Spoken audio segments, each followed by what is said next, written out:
Good morning, good afternoon, good evening guys. अपना आज का जो नेक्स्ट सेशन है अभी guys, three most important topics, three most important chapters बेटा। Nature of supply, place of supply of goods, place of supply of service. आज के date में भी ना बेटा, आज के डेट में जो जीएसटी प्रैक्टिस कर रहे हैं ना बेटा, उनको भी ये चैप्टर्स इतना इन डिटेल नहीं पता रहेगा। When we are doing this chapter guys, I want a complete 100%, more than 100% focus from you guys. Mobile mobile सब साइड में रख दो बेटा। ये सेशन, ये लेक्चर्स आप जब देख रहे हो, पूरे फोकस से अपने को करना है। अच्छा, why are we doing this chapter? हमने सप्लाई तो देख लिया बेटा, सप्लाई क्या होता है। तो एक बार सप्लाई हो गया, जीएसटी में क्या लगता है बेटा? जीएसटी में सिर्फ सिंपल जीएसटी नहीं लगता। It can either be CGST, SGST और it can be IGST. Sir ऐसा क्यों? Because governments are different. तो अगर ये इंट्रा स्टेट सप्लाई है, अगर ये इंट्रा स्टेट सप्लाई है तो सेंटर को भी एक हिस्सा जाएगा, स्टेट को भी एक हिस्सा जाएगा। बट अगर ये इंटर स्टेट सप्लाई है तो सर आप जहां पे हो, जो स्टेट में हो, वो स्टेट को कोई रेवेन्यू नहीं जाएगा। टोटल आईजीएसटी आप सेंटर को पे कर दोगे and through settlement mechanism central government one portion of it वो दूसरे स्टेट गवर्नमेंट को देगा। तो हमें इनवॉइस पे क्या लगाना है, whether it is a intra state supply और inter state supply. That because of that studying अपने को ये चैप्टर पढ़ना पड़ेगा, nature of supply. I change the nature of supply of goods और सर्विस और बोथ। ओके, अच्छा, वन पॉइंट ऑफ इंपॉर्टेंस या one level of importance is charging section of CGST. Charging section of CGST section 9। Charge किस पे लगता है sir? Charge intra state supply of goods या service पे लगता है। तो रिमेंबर बेटा, सप्लाई पे जीएसटी नहीं है। जब तक एक सप्लाई इंट्रा स्टेट सप्लाई नहीं हो जाता तब तक उस पे चार्ज नहीं है। अच्छा, और आईजीएसटी का चार्जिंग सेक्शन है सेक्शन 5। अगेन उस पे इंटर स्टेट सप्लाई पे लगेगा। तो बेटा जब तक कोई ट्रांजैक्शन इंट्रा स्टेट सप्लाई या इंटर स्टेट सप्लाई के डेफिनेशन में नहीं आता तब तक उस पे जीएसटी नहीं लगता। तो sir what is intra state supply, what is inter state supply, ये कहां पे देखना है हमें? Section 7 of IGST act inter state supply को डिफाइन करेगा and section 8 of IGST act intra state supply को डिफाइन करेगा।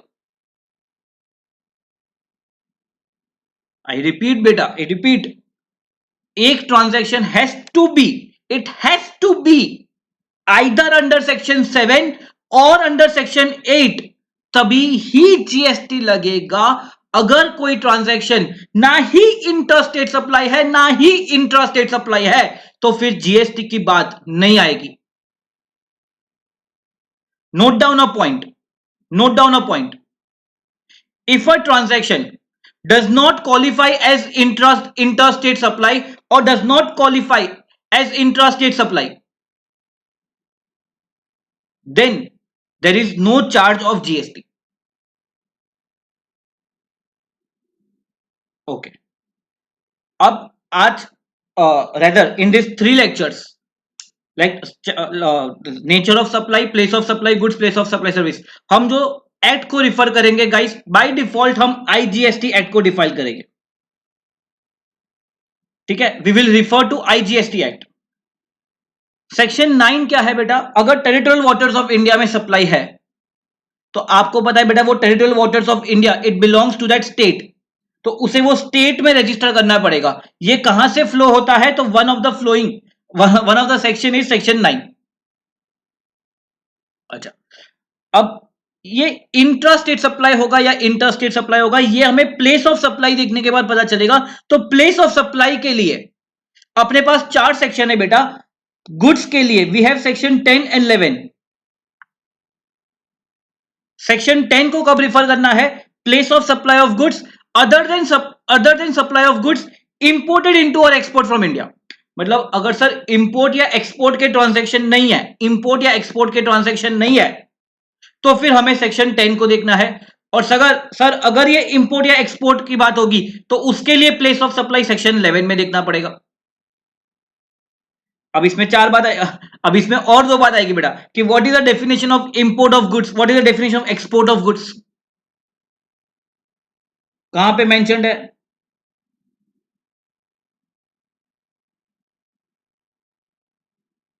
और मैं आपको एकदम सिंपल बोल रहा हूं बेटा, गुड्स के केस में, गुड्स के केस में देखो बेटा, गुड्स अगर इंडिया के बाहर जा रहा है, इंडिया के बाहर जा रहा है तो export, foreign currency not a criteria, India के बाहर जा रहा है, इंडिया के बाहर जा रहा है, गुड्स गुड्स गुड्स गुड्स। और इंपोर्ट मतलब बाहर से इंडिया में आ रहा है, बाहर से इंडिया में आ रहा है, देन इट इज इंपोर्ट। अच्छा, सर्विस के केस में सेक्शन 12 और सेक्शन 13 से हमें प्लेस ऑफ सप्लाई पता चलेगा। तो सर सेक्शन 12 या 13 को कब रिफर करना है? देखो, क्या इंपोर्ट एक्सपोर्ट होगा ऐसा बोला है क्या?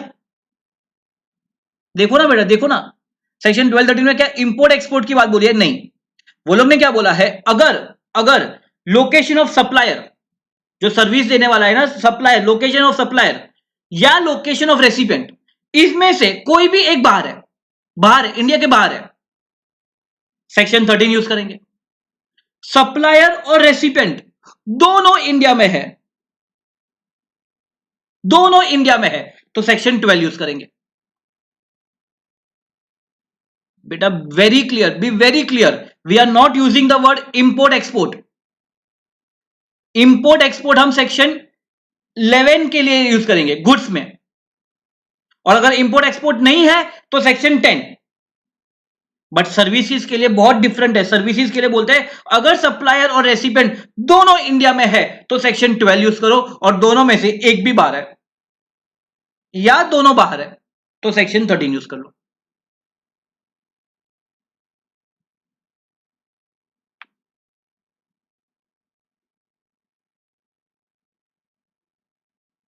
तो सर सर्विस के केस में इंपोर्ट या एक्सपोर्ट को कब डील करेंगे, वो बाद में हम डील करेंगे, डेफिनेशंस यहां पे मेंशन किया हुआ है।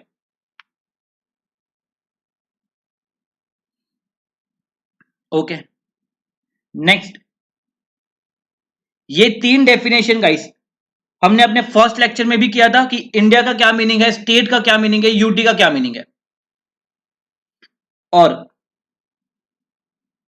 Section 15 and section 16 again we will use this at a later stage. Okay, तो एक बार गाइस सेक्शन रेफरेंसिंग मुझे बोल देना, अगर एक ट्रांजैक्शन इंटर स्टेट सप्लाई है या नहीं है, इंटर स्टेट सप्लाई, तो कहां पे देखना है, section 7। Intra state supply section 8। Territorial waters section 9।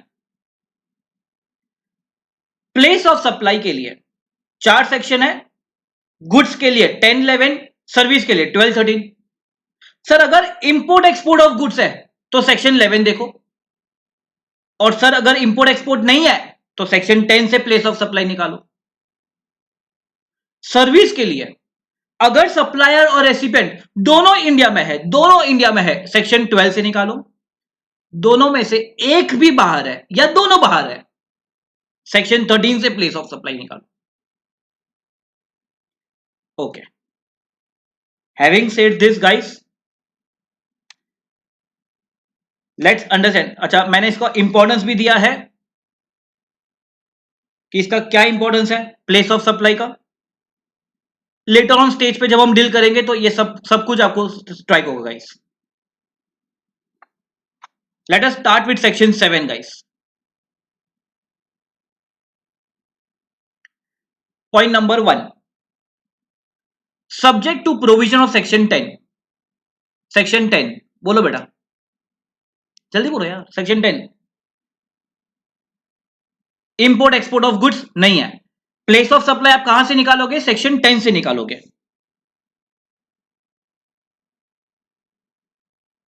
This is not import export.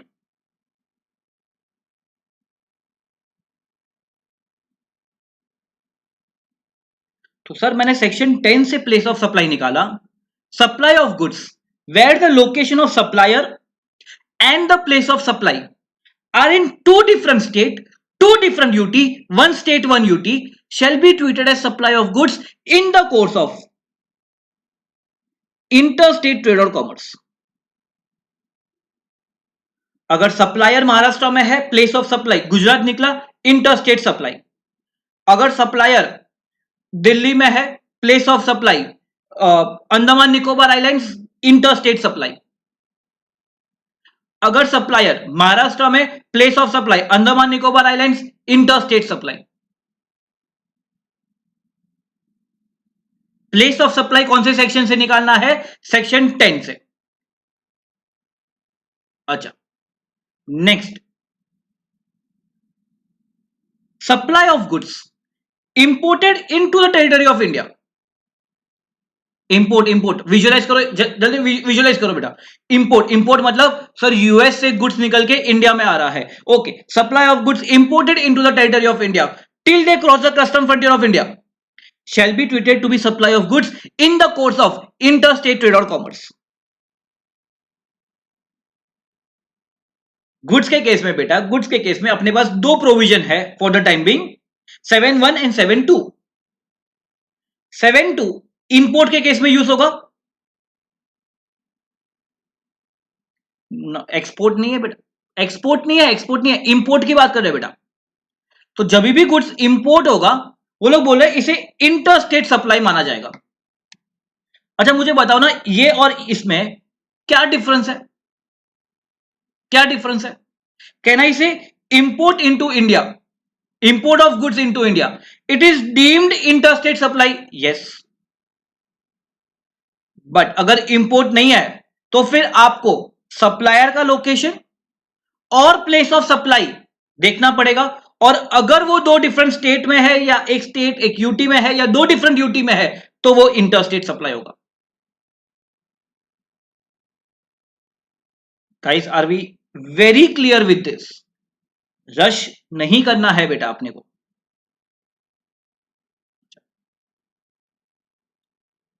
Now again guys, try to analyse this. Sir आपने बोला कि सेक्शन 11 से प्लेस ऑफ सप्लाई निकालेंगे फॉर इंपोर्ट, बट सर उसका क्या फायदा है? इंपोर्ट तो हम डीम्ड इंटरस्टेट सप्लाई बोल रहे हैं, deemed interstate supply.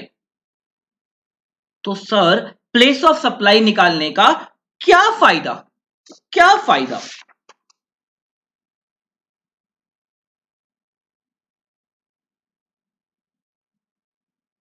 This is India, we have an importer in MP. ठीक है, ये एमपी है.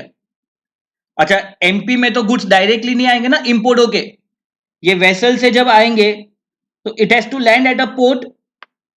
Late suppose it is landing at Mumbai port, Maharashtra. तो अब मुझे बताओ, प्लेस ऑफ सप्लाई क्या हो गया?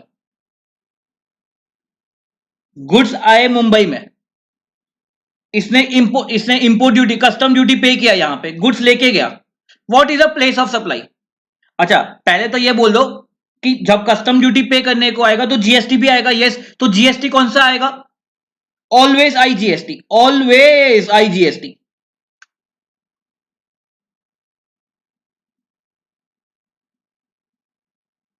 बट प्लेस ऑफ सप्लाई क्यों निकाल रहे हैं? क्यों निकाल रहे हैं? बिकॉज सेंट्रल गवर्नमेंट को एक पोर्शन वो स्टेट को भी तो देना है. Don't miss out the logic बेटा. जो स्टेट में गुड्स कंज्यूम होंगे वो स्टेट को भी तो देना है रेवेन्यू. तो मुझे बोलो ना, यहां पे हम महाराष्ट्र को रेवेन्यू दे या एमपी को रेवेन्यू दे? सर एमपी को रेवेन्यू मिलना चाहिए, एमपी को रेवेन्यू मिलना चाहिए, तो place of supply has to be MP. और वो सेक्शन 11 बताएगा. Section 11 will not be used to determine whether it is intrastate supply or interstate supply, but it will be used to determine कि कौन से state को वो revenue जाएगा.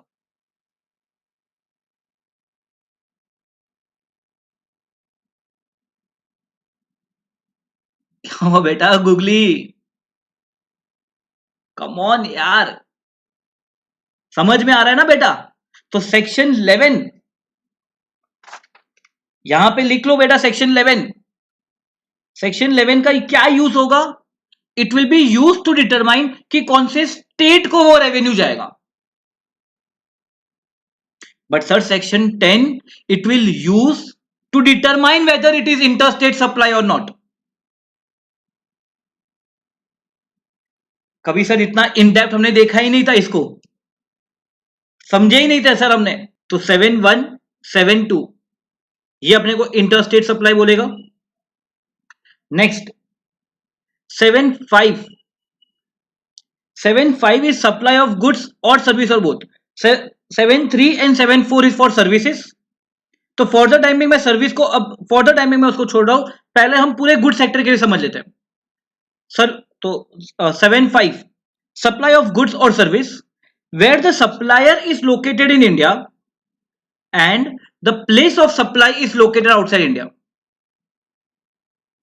क्या बोले ये लोग बेटा? जब सप्लायर इंडिया में है, सप्लायर इंडिया में है और place of supply is outside India. Sir मतलब आप इंडिया में हो और आपने को जो गुड्स को सप्लाई किया रहेगा उसका जो प्लेस ऑफ सप्लाई है that is outside India, that is sir export. Isn't this export? Yes, yes this is export. But export is an interstate supply? Yes. तो अगर सप्लायर इंडिया में है और place of supply outside India है, then it is export, it is interstate supply. Very simple. Goods के case में तो अभी तक बहुत सिंपल है बेटा, गुड्स के केस में। सर्विस के केस में कॉम्प्लिकेशंस आएंगे, बट गुड्स के केस में सिंपल है। और व्हेन इट इज एक्सपोर्ट तो इसको जीरो रेट किया जाएगा, और जीरो रेट करने के लिए सेक्शन 16 आपका पिक्चर में आएगा। सेक्शन 16 जीरो रेट सप्लाई, इसको हम बाद में रिफर करेंगे। Next 7.5b supply of goods to और बाई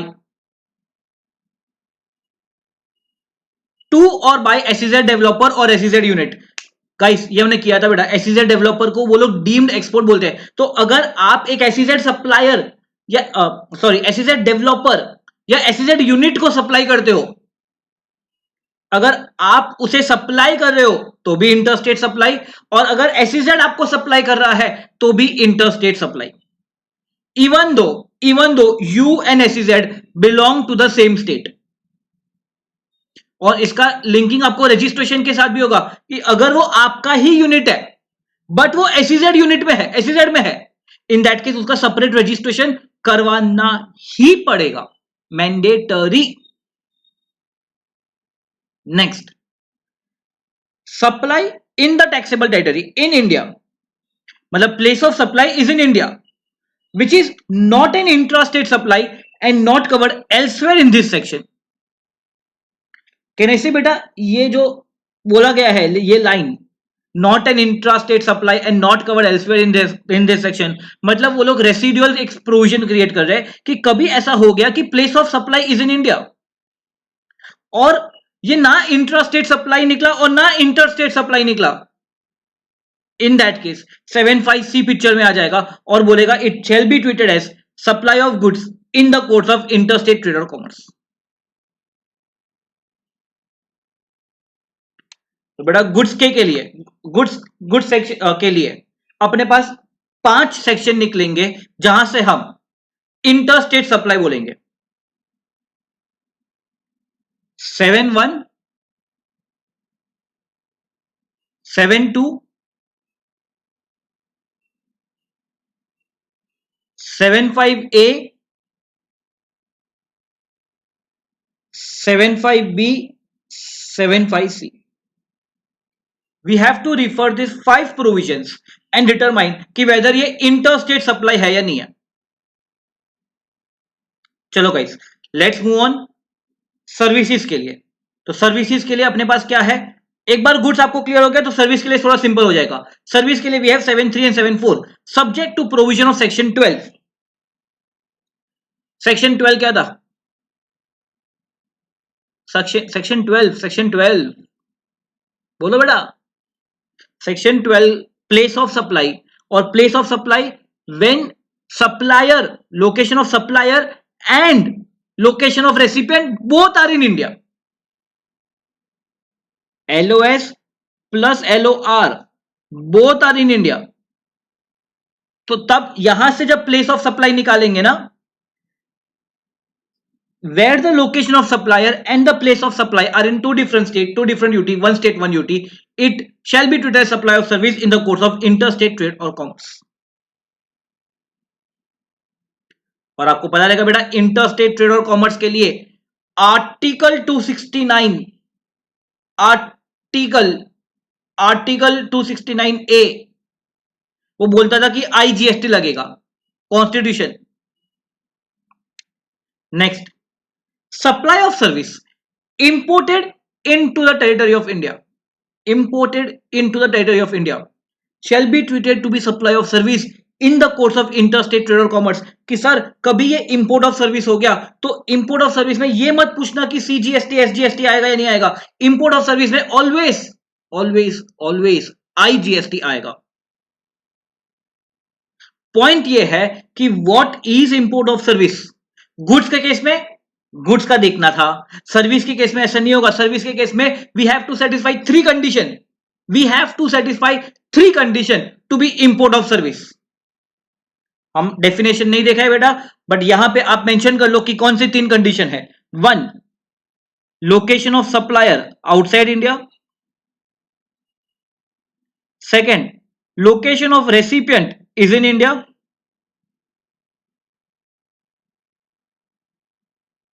सेकंड कंडीशन. अच्छा, ये दो कंडीशन से पहले एक पॉइंट बोलो, प्लेस ऑफ सप्लाई कौन से सेक्शन से निकलेगा?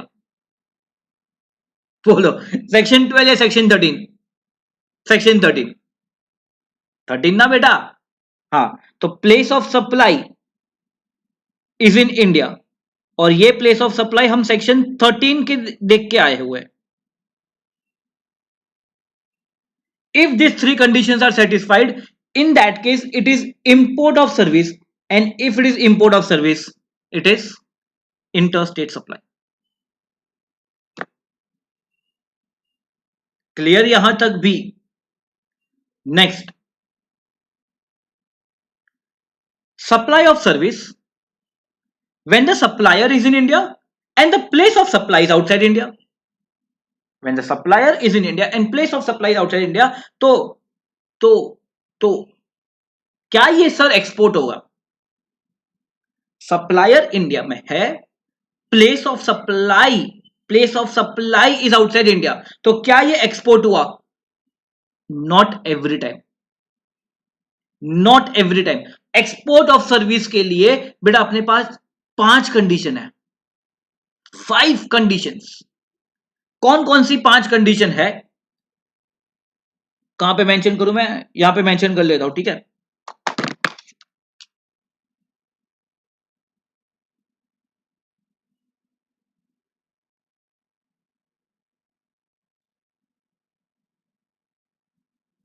Export of service, condition 1, supplier India. Condition 2, recipient outside India. अच्छा, ये दो को देख के बोल दो फटाफट. प्लेस ऑफ सप्लाई सेक्शन 13 से निकालेंगे. Place of supply outside India. Fourth, आप जो पैसे लेके आ रहे हो ना, जो पैसे लेके आ रहे हो, it has to be in the convertible foreign exchange, या it can be in INR if RBI approves it. But general case में कन्वर्टेबल फॉरेन एक्सचेंज में पैसे आने चाहिए. It can be dollars, pound, euro, etcetera etcetera. And fifth, you should not be deemed distinct person. मतलब head office branch नहीं होने चाहिए बेटा. 5 कंडीशन सेटिस्फाई होने के बाद ये एक्सपोर्ट होगा. तो मुझे बताओ बेटा, मुझे बताओ. देखो ना बेटा, ये कंडीशन 1 and 3 देखो फटाफट. ये क्या बोल रहा है कि अगर सप्लायर इंडिया में है और प्लेस ऑफ सप्लाई आउटसाइड है, तो क्या ये इंटरस्टेट सप्लाई होगा? Yes, but it will not be always export of service. अपने को ये 5 कंडीशन सेटिस्फाई करने पड़ेंगे, 5 कंडीशन सेटिस्फाई कर दिया मतलब ये एक्सपोर्ट ऑफ सर्विस हुआ। बट सर अगर मेरे को पैसे कन्वर्टेबल फॉरेन एक्सचेंज में आने चाहिए थे बट नहीं आए, मुझे आईएनआर में आ गया, आरबीआई ने अप्रूव नहीं किया, in that case, in that case आप फोर्थ कंडीशन सेटिस्फाई नहीं कर रहे हो, but it will be inter state supply because of 75A। अगर आप डिम डिस्टिंक्ट पर्सन हो, डिम डिस्टिंक्ट पर्सन, तो फिर एक्सपोर्ट नहीं हुआ, but it will be interstate supply as per 75A और इस पे जीएसटी आएगा। फिर ऐसे मत बोलना कि मैंने तो सप्लाई सर बाहर किया है, एक्स्ट्रा टेरिटोरियल जुरिस्डिक्शन, नहीं नहीं नहीं नहीं नहीं नहीं,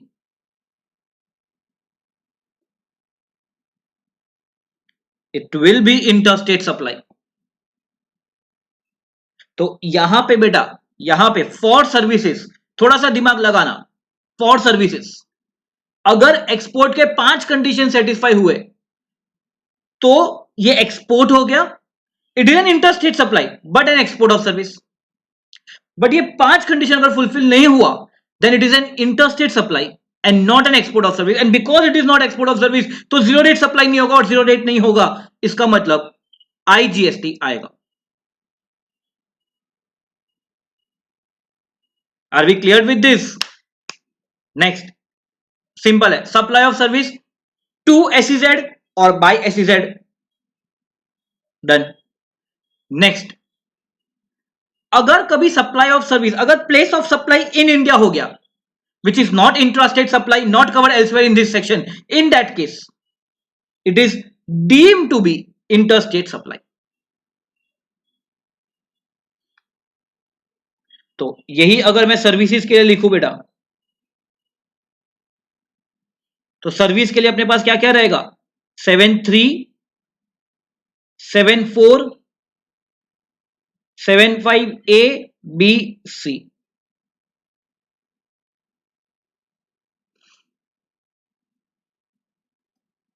बेटा ठीक हो ना बेटा,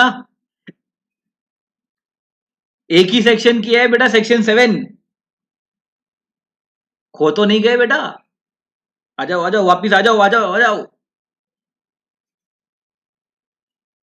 are we clear with this? चलो next, let's start with section 8। This is intrastate supply, this is very simple, और आप अब देखो कितना पेज पकड़ पाओगे बेटा। Subject to provision of section 10, हम गुड्स की बात कर रहे हैं, subject to provision of section 10। Sir ये इंपोर्ट एक्सपोर्ट नहीं है, प्लेस ऑफ सप्लाई हमने सेक्शन 10 से निकाला है। Supply of goods where the location of supplier and the place of supply are in the same state or in the same UT, it will be treated as intra-state supply। एक ही state, ये महाराष्ट्र में supplier भी है और place of supply भी है, it is intra-state supply, provided that following supply of goods shall not be treated as intra-state supply: supply of goods to or by SEZ developer unit। Make sense बेटा, वरना 752 sorry 75B को देखना है या 81 को देखना है, ये कॉन्ट्रडिक्ट होता। तो अगर आपका प्लेस ऑफ सप्लाई, अगर आपने विद एसईजेड को सप्लाई किया जो सेम स्टेट में है, तो बेटा ये इंटर स्टेट सप्लाई ही होगा, ये इंट्रा स्टेट सप्लाई नहीं होगा, मना कर रहा है। Second, goods imported into India till they cross custom frontier of India, मतलब जब तक मैं गुड्स को क्लियर नहीं करता ना, जब तक मैं गुड्स को क्लियर नहीं करता तब तक ये ऑलवेज इंटरस्टेट सप्लाई ही रहेगा।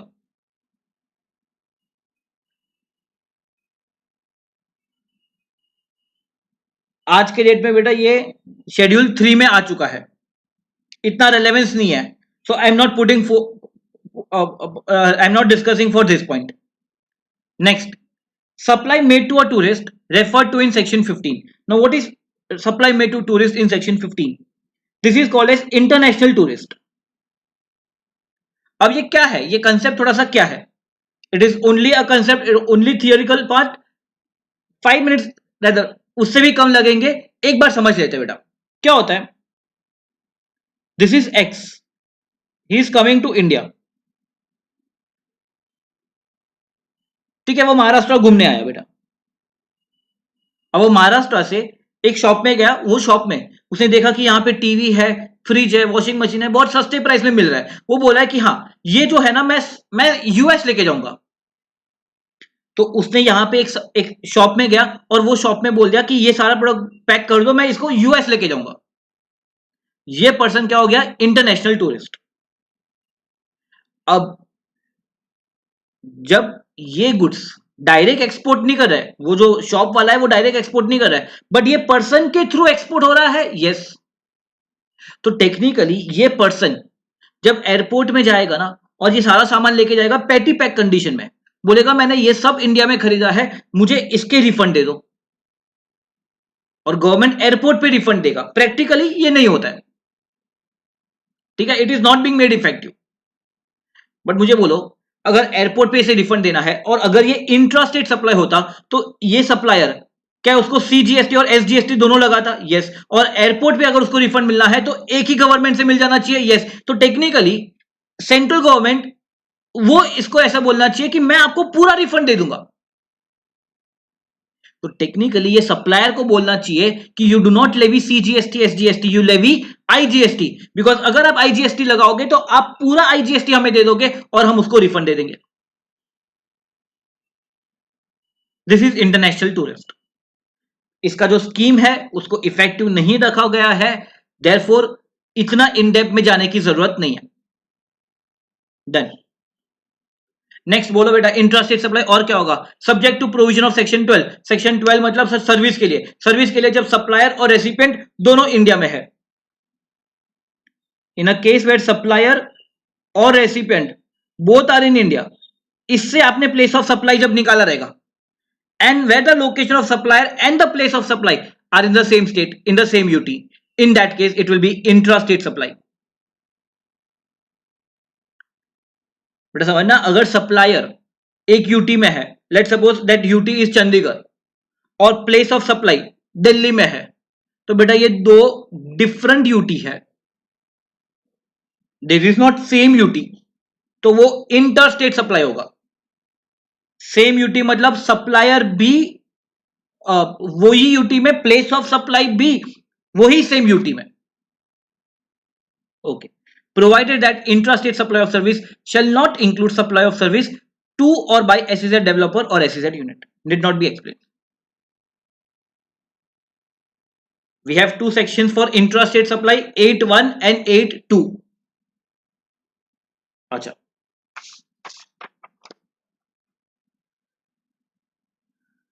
just try guys.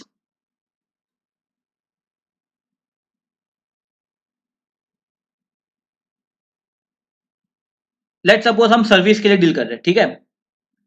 मैं बोल रहा हूं location of supplier is in Maharashtra, location of recipient is in let suppose Delhi. पहले मुझे बोलो प्लेस ऑफ सप्लाई आप कौन से सेक्शन से निकालोगे? सेक्शन 12।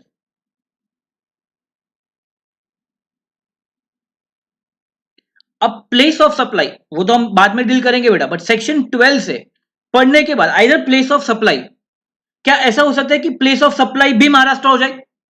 यस। और क्या ऐसा भी हो सकता है कि place of supply can be Delhi और other than Maharashtra any state? Yes possible. तो मैं यहां से दो केस ले रहा हूं, there can be two possibility, either the place of supply is Maharashtra और place of supply is other than Maharashtra. अपने एग्जांपल के लिए मैं बोला दिल्ली में, अगर प्लेस ऑफ सप्लाई महाराष्ट्र हो गया तो मुझे बोलो क्या सेक्शन 12 पढ़ के आपने प्लेस ऑफ सप्लाई निकाला है? यस। और सप्लायर और प्लेस ऑफ सप्लाई दोनों सेम स्टेट में है, तो सेक्शन 8.2 इंट्रा स्टेट सप्लाई। अगर प्लेस ऑफ सप्लाई दिल्ली निकला तो सेक्शन 7.3 इंटर स्टेट सप्लाई।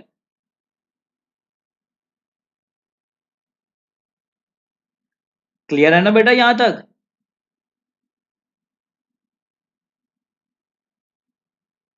मैं एक बेस बना रहा हूं बेटा, एक बार बेस क्लियर हो जाएगा ना तो आगे के 2 चैप्टर पढ़ने बहुत सिंपल हो जाएंगे। ये बेस क्लियर नहीं है ना, फिर लेटर ऑन स्टेज पे जब मैं ऐसा रिफर करूंगा, अरे ये तो 7-3 कवर हो जाएगा, और आप देखते रहोगे अरे 7-3 क्या था, अरे 8-2 क्या था, अरे ये क्या था। मेरे को ऐसा नहीं देखना है, बेस में स्ट्रांग रखूंगा, मैं 1 घंटा और बोलूंगा इस पे। Once the base is ready, the next 3 to 4 hours will be easy. डरा नहीं रहा हूं बेटा चलो, डर बहुत जाते हो यार तुम लोग। नेक्स्ट, सर्विस की बात कर रहे हैं बेटा, मैं बोल रहा हूं supplier is in Maharashtra,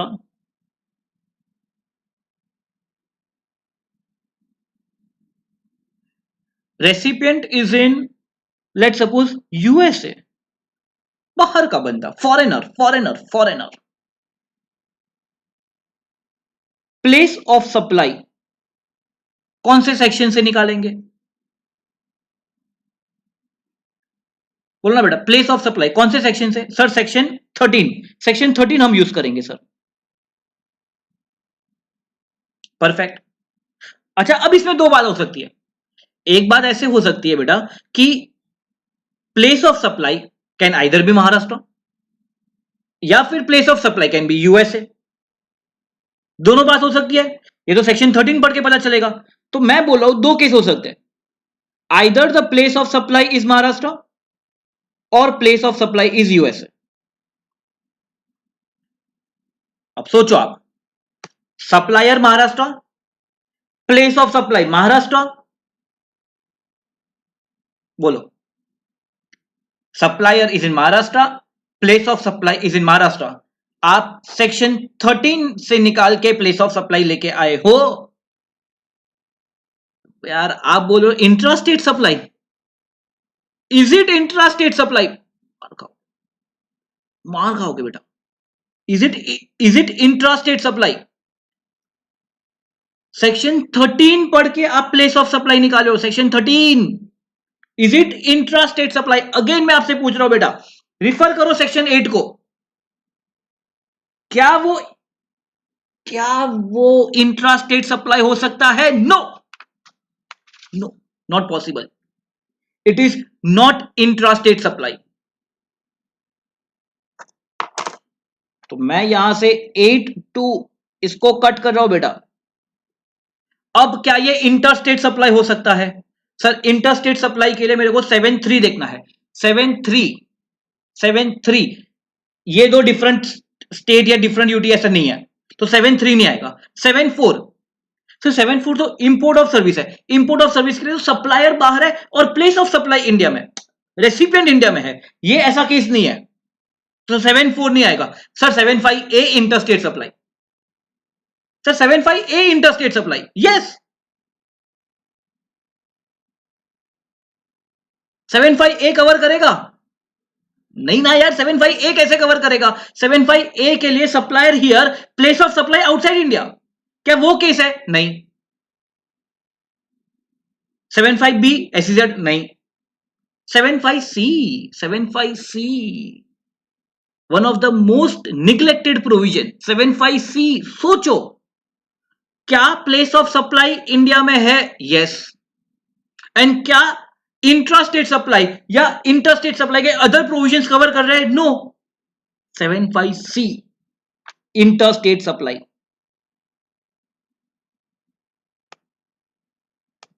very important guys, very important.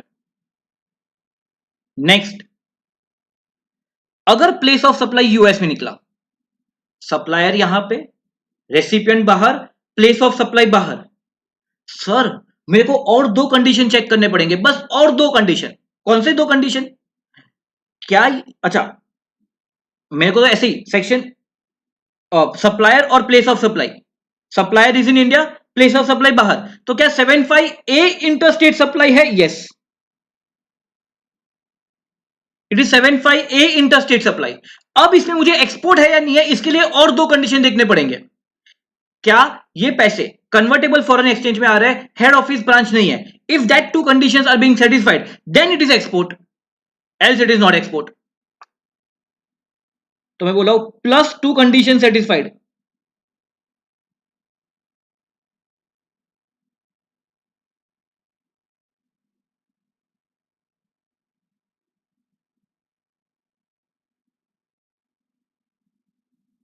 Next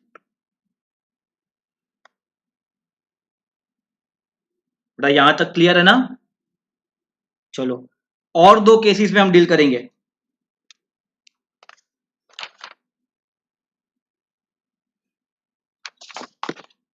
try again, मैं सर्विस की डील करूंगा।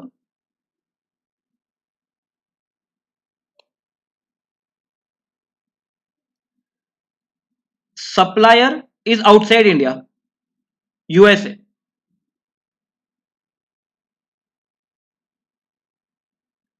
Recipient in India, place of supply. बोलो कौन से सेक्शन से? Section 13।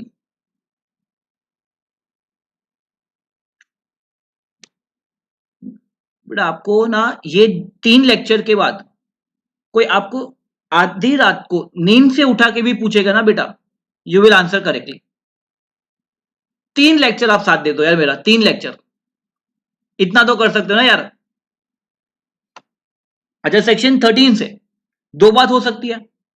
One can be place of supply can either be USA,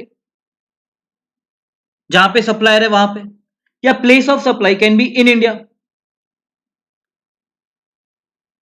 अब पहले in India का डील कर लो। बोलो कौन सा सेक्शन कवर करेगा? Is it intra state supply और इंटर स्टेट सप्लाई? सर क्या ये इंपोर्ट ऑफ सर्विस हो गई? इंपोर्ट ऑफ सर्विस, सप्लायर बाहर, recipient in India, place of supply in India, yes it is import of service. और import of service है तो क्या 7(4) इसे डीम्ड इंटर स्टेट सप्लाई बोल देगा? यस।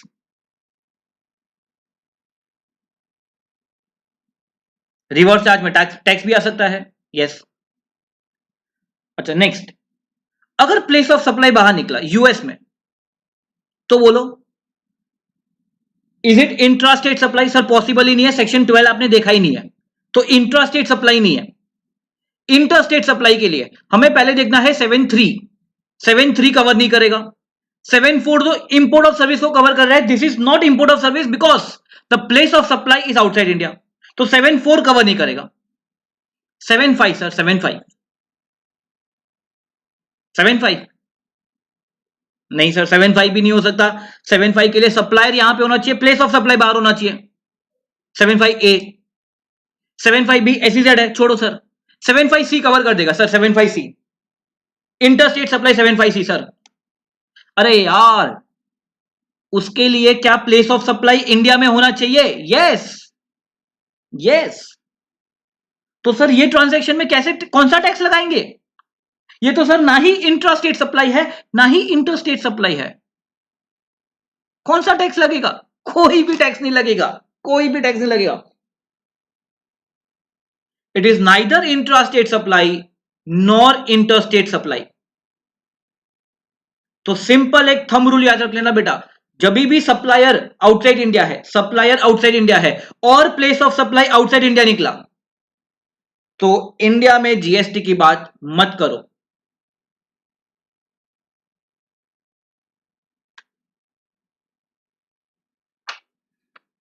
चलो नेक्स्ट, अब there are some small small point जिसे हम डिस्कस करेंगे गाइस। सर अभी तक ये सारे पॉइंट स्मॉल ही थे, तो चलो डील करते हैं। First point, location of supplier. अच्छा, लोकेशन ऑफ सप्लायर, ये वर्ड कहीं पे देखा क्या आपने? बोलो। चलो 7(1) से स्टार्ट करो, देखा क्या आपने location of supplier? Yes sir. 7(2) में? सर नहीं, 7(2) में नहीं था। 7(3) में? यस सर, 7(3) में भी है। 7(4) में? सर 7(4) में नहीं था। बट हाँ, इंपोर्ट ऑफ सर्विस करेंगे तो यहां पे लोकेशन ऑफ सप्लायर रहेगा, यस। 7(5) में? Where the supplier is located, wait, इसको मैं बाद में डील करता हूं, पहले लोकेशन ऑफ सप्लायर के बारे में कुछ पॉइंट बोलते हैं बेटा। तो लोकेशन ऑफ सप्लायर, अभी पॉइंट नंबर 1 ये तो गुड्स के लिए है और पॉइंट नंबर 3 सर्विस के लिए है। Location of supplier of service has been defined, this word has been defined in the GST Act. This word, location of supplier of goods, is not defined in the GST Act. बेटा defined ही नहीं किया location of supplier of goods क्या है। तो इसके लिए मैंने एक नोट यहां पे लिखा हुआ है कि location of supplier of goods is not defined, it's needs to be determined as per the facts of the case. Just for example मैंने यहां पे एक एग्जांपल दिया है, एक बंदा है वो वेस्ट बंगाल में है, वो अपने एक सप्लायर को कॉल करके, जो दिल्ली में है ना, उसको कॉल करके बोलता है कि मेरा माल जो है ना, रेदर ये जो माल है ना, ये डायरेक्टली आप महाराष्ट्र के कस्टमर को दे दो। वेस्ट बंगाल वाला दिल्ली को कॉल कर रहा है कि माल जो है डायरेक्टली महाराष्ट्र को सप्लाई कर दो। अब ये केस में वेस्ट बंगाल और दिल्ली के लिए अब यहां से गुड्स जा रहे हैं, तो Delhi is a supplier, make sense, location of supplier will be Delhi. But West Bengal जो महाराष्ट्र को बिल करेगा, इसके लिए कौन सप्लायर है, दिल्ली वाला सप्लायर है या वेस्ट बंगाल वाला सप्लायर है? इसके लिए West Bengal has to be the supplier. बोले in such a case the location of this supplier will be considered as West Bengal even though the goods never reached West Bengal. हमें फैक्ट्स ऑफ द केस को देख के डिटरमाइन करना है। चलो गाइस, सेकंड केस आप ऐसे समझना, यू आर इन महाराष्ट्र और आपने गुड्स लेट सपोज एमपी में स्टोर किया, ठीक है, एक स्टोर रूम आपने वहां पे लिया, आपने गुड्स एमपी में स्टोर किया और आपके कुछ बायर्स है जो एमपी में है, वो वहां से खरीद ले। तो आप क्या कर रहे हो, एमपी में जो स्टोर रूम है वहां से गुड्स एमपी वाले के बायर को दे रहे हो। नाउ आपको लगेगा कि आपने वहां पे let suppose you have not taken registration in MP, तो आपको लगेगा कि you are in Maharashtra, place of supply is in MP, it's an inter state supply. तो ये इंटर स्टेट सप्लाई होगा या ये इंट्रा स्टेट सप्लाई होगा? क्या आपको एमपी में जहां पे गुड्स स्टोर किए हैं, क्या वहां पे रजिस्ट्रेशन लेना पड़ेगा?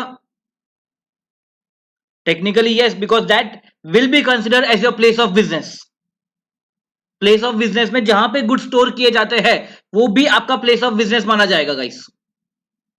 तो फिर यस, एमपी में भी you should have taken a registration और वो लोकेशन ऑफ सप्लायर होना चाहिए। और place of supply because in the same state MP में ही है, तो ये इंट्रा स्टेट सप्लाई होना चाहिए। That is the second point guys. तो मैंने एक सिंपल एक कंक्लूजन दे दिया, therefore the location of the supplier is to be regarded as a location of the goods at the time of removal of the goods। जब वो goods आप remove कर रहे हो ना, तो जहां से रिमूव हो रहा है that should be the location of supplier. ठीक है, बट अभी भी मैं बोल रहा हूं बेटा, ये जो हम कर रहे हैं this is not been defined in the GST law, तो वी आर इंटरप्रिटेटिंग दिस। तो दिस विल बी यूजफुल शायद से जब आप जीएसटी प्रैक्टिस करो तब। Next is very simple guys, मैंने सप्लायर और प्लेस ऑफ सप्लाई बोला है, आपको सिर्फ ये आइडेंटिफाई करना है कि ये इंट्रास्टेट है या इंटरस्टेट है। This is very simple, just to make point, one point ध्यान रखना बेटा, अगर सप्लायर और प्लेस ऑफ सप्लाई दोनों पुडुचेरी है या दोनों दिल्ली है, तो सी प्लस यूटी जीएसटी नहीं होगा, सी प्लस एस जीएसटी होगा।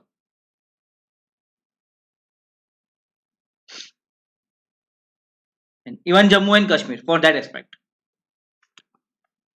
Next, import of goods. अच्छा सर, इंपोर्ट ऑफ गुड्स मैंने आपको बोला है बेटा, इंपोर्ट ऑफ गुड्स का क्या मतलब होगा कि गुड्स का मूवमेंट बाहर, इंडिया के बाहर से इंडिया में आएगा। अच्छा,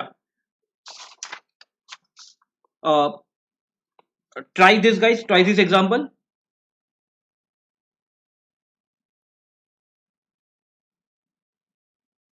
यू आर इन इंडिया, ठीक है, यू आर इन महाराष्ट्र, आपका एक let suppose you want to purchase a goods from US, आपको यूएस से परचेज करना है, but you don't want that goods to be delivered in Maharashtra, हो सकता है कि आपको एक नया बायर मिल गया हु इज इन यूके, तो आपने यूएस वाले को बोल दिया कि डायरेक्टली यूके में दे दो भाई। अब मुझे बताओ, इसने तो आपको बेचा है, तो क्या इंपोर्ट ऑफ गुड्स हुआ है क्या? आपने डायरेक्टली यहां पे इसको बोल दिया कि भाई डायरेक्टली यूके चला जाए, तो क्या ये आपके लिए एक्सपोर्ट हो गया क्या? नो सर, ये ट्रांजैक्शन को सर हमने कहीं पे भी देखा था, कहीं पे तो शेड्यूल 3, शेड्यूल 3 याद आ रहा है बेटा? मैं ये बोला हूं, मैं ये बोला हूं आप किसको बिल करोगे? You will bill to UK, right? मैं ये बोला हूं अगर ये शेड्यूल 3 में नहीं होता, if it is not in schedule 3, तो क्या इंप्लीकेशन आता? बिकॉज मैं ये क्यों बोल रहा हूं बेटा, क्यों पहले ये समझना पड़ेगा कि उसको शेड्यूल 3 में डालने की जरूरत क्या पड़ी। अगर मैं बोला हूं कि टैक्सेबल है ही नहीं, there is no tax liability, तो फिर शेड्यूल 3 में क्यों डाला? तो शेड्यूल 3 में डालने के लिए टैक्स लायबिलिटी तो होना चाहिए।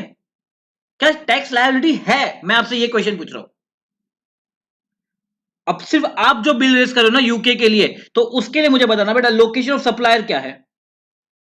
सर महाराष्ट्र इंडिया, और लोकेशन ऑफ रेसिपिएंट क्या है? UK. What is the place of supply? अब सर हमने प्लेस ऑफ सप्लाई देखा नहीं है, बट मैं आंसर आपको कर देता हूं। Place of supply will B destination of the goods UK, जहां पे ये कंज्यूम हुए, जहां पे इसका डिलीवर हो गया। तो अब मुझे बताओ, is it inter state supply? जल्दी बताओ बेटा, it is inter state supply. Sir supplier in India, place of supply outside India, 75A, 75A। अच्छा एक्सपोर्ट, एक्सपोर्ट ऑफ गुड्स हो गया क्या? Export of goods, sir export of goods मतलब India से बाहर गुड्स बेचना, इंडिया के बाहर से।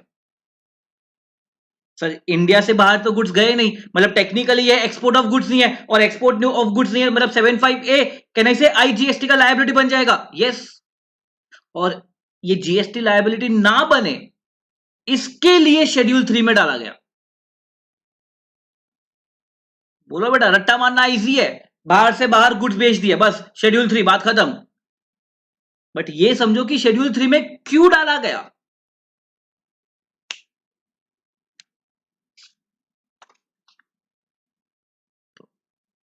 रीड दिस पॉइंट गाइस, अब आपको समझेगा। मूवमेंट ऑफ गुड्स पे अपने को फोकस रखना है, that goods should come into India, तब उसे इंपोर्ट ऑफ गुड्स माना जाएगा। अगर बाहर से बाहर गुड्स बेच दिया तो फिर ना वो इंपोर्ट होगा ना वो एक्सपोर्ट होगा। Okay, next one very good point two note. शायद से इतना छोटा सा पॉइंट ना गाइस कि आप मिस कर दोगे इसको रीडिंग में। देखो बेटा सेक्शन 7 में when we say it is interstate supply, shall be treated as के बाद क्या बोला गया है? Shall be treated as supply of goods in the course of interstate. कभी ऐसा नहीं बोला गया कि it will be treated as interstate supply, नहीं, it will be treated as in the course of interstate trade और कॉमर्स। बट जब आप सेक्शन 8 देखोगे, shall be treated as intrastate supply, shall be treated as intrastate supply in the course of, यहां पे use नहीं किया गया। तो रिमेंबर वाइज, क्यों ये स्टूडेंट लेवल पे आपके लिए इंपॉर्टेंट नहीं है, but when you right the answer, when you right the answer, तो जब इंटरस्टेट सप्लाई या इंटरस्टेट ट्रेड और कॉमर्स लिखो ना, तो इन द कोर्स ऑफ लिखना, अलग इंप्रेशन गिरेगा बेटा। इन the course of, not required in intrastate supply but required in interstate trade और कॉमर्स।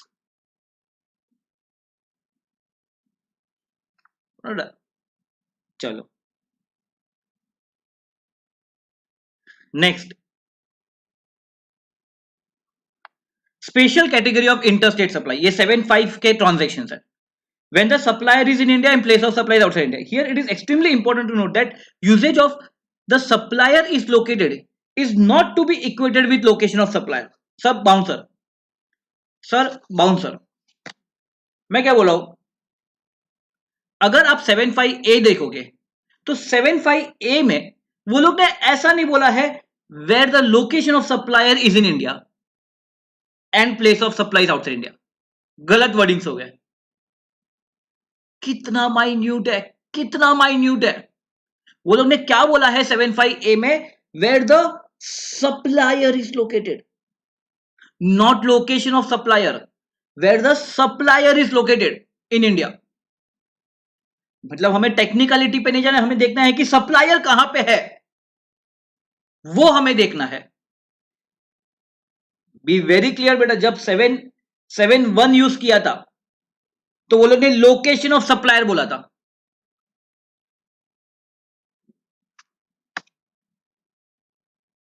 तो मैंने लिखा है supplier in India does not confer to location of supplier, instead it is simple question of fact as to where the supplier is located. Next, एक case वापिस करना है बेटा अपने को। कौन सा केस?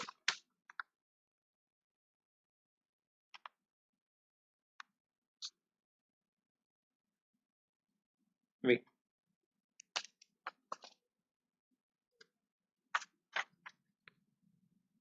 सर अपना जो सप्लायर जो है ना वो बाहर है, प्लेस ऑफ सप्लाई जो है वो बाहर है, और सर रेसिपेंट जो है, location of recipient that is in India. मुझे बोलो, is it import of goods या is it import of service? Sorry, is it import of service? नहीं, this is not import of service, तो 7.4 trigger नहीं होगा। अच्छा, इसमें क्या चार्जिंग सेक्शन बनेगा क्या? चार्जिंग सेक्शन नहीं, बिकॉज ये ना ही इंटर स्टेट सप्लाई है ना ही इंट्रा स्टेट सप्लाई है। तो गाइस रिमेंबर, रेसिपिएंट इंडिया में है, ये देख के ऐसा मत बोल देना कि सर इंडिया में टैक्स आ जाएगा। इंडिया में टैक्स आएगा या नहीं आएगा, ये प्लेस ऑफ सप्लाई डिटरमाइन करेगा। And because the place of supply is outside India, supplier भी बाहर है, it is outside the jurisdiction of GST.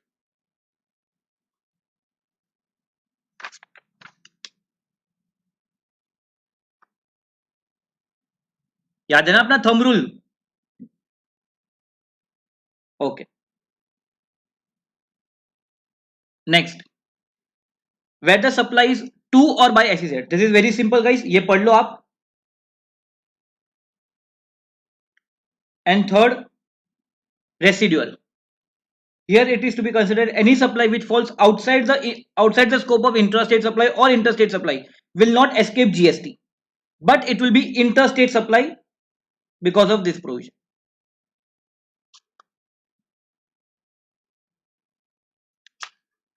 Next, guys थोड़ा सा ब्लर्ड है ये, but there will be 4 images आपको मिलेंगे गाइस नोट्स में। One is for goods, second is for services, ये इंटरस्टेट सप्लाई हो गया, और बाकी के 2 इंट्रास्टेट सप्लाई के लिए है। और कौन कौन से प्रोविजन है ये अपने को क्लियर है बेटा? We have 7.1, 7.2, 7.5A, 7.5B and 7.5C।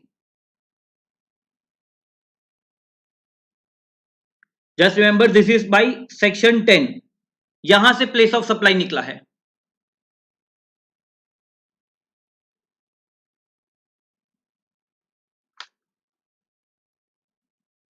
Services के लिए वी हैव 7.3, 7.4, 7.5 ABC, और 7.3 के लिए ये सेक्शन 12 से प्लेस ऑफ सप्लाई निकला है।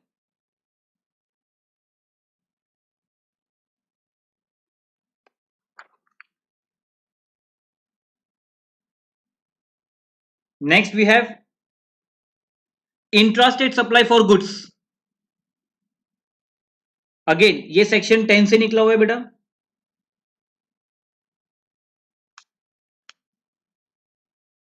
और कभी कभी ये इंट्रास्टेट सप्लाई नहीं माना जाएगा, मैंने उसके एक्सक्लूजन भी दिए हुए। And last one is for services guys, this is from section 12।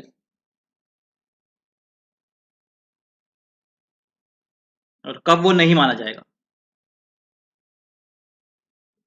Next guys we have section 9, supply in territorial waters. एक बार डायरेक्ट पढ़ लेते बेटा। Notwithstanding anything content in this act, notwithstanding provision डाला है, where the location of the supplier is in the territorial waters, the location of the supplier, or where the place of supply is in territorial waters, the place of supply shall for the purpose of this act be deemed to be in the coastal state or a union territory where the nearest point of the appropriate baseline is located. Simple क्या बोलने की try कर रहे हैं guys? Let suppose you have mister A as supplier और वो mister B को supply कर रहा है।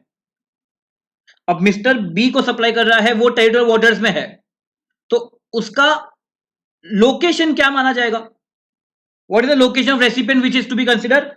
Nearest coastline. Place of supply क्या माना जाएगा? Nearest coastline state. So the place of supply will be consider as Maharashtra, और ये भी महाराष्ट्र, प्लेस ऑफ सप्लाई भी महाराष्ट्र। Intra state supply. अगर ये पर्सन मिस्टर सी को सप्लाई कर रहा है, place of supply let suppose is mister C location.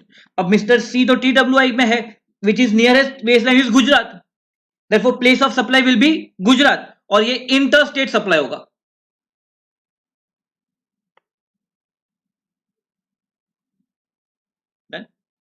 We have very simple example for this guys, पढ़ लो एक बार।